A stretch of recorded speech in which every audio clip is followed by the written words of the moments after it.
going on YouTube? Well, 3800 Series 3V6 Buick lacrosse. About to change the radiator.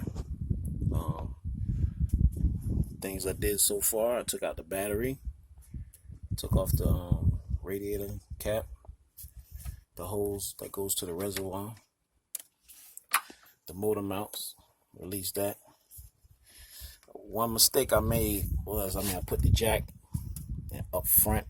What you really should be doing is putting the jack in the center of the engine so it don't actually move. So right now I have an issue. Well, I gotta bring this engine back forward in order to connect with the motor mounts to slide the bolt through. What I got left to do is pull out the rest of this right here. I took the bolts out here. There's a screw here, which release this mount. Screw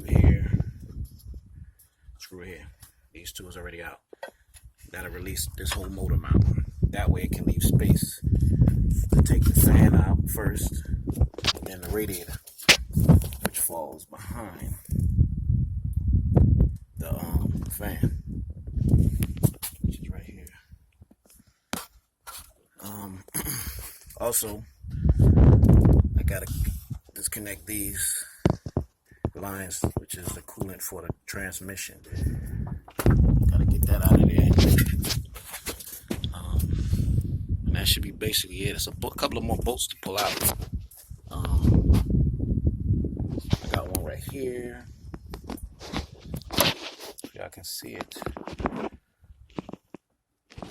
Guess we can't. I'm gonna go this way with it. See, bolt right here.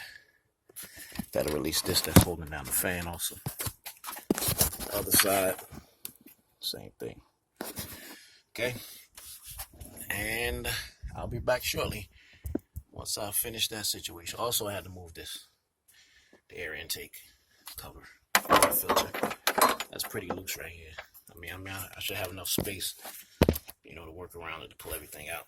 But the main concern is the motor mounts. Remember your jack. Put your jack in the center of the engine. You shouldn't have an issue. Okay, be back shortly.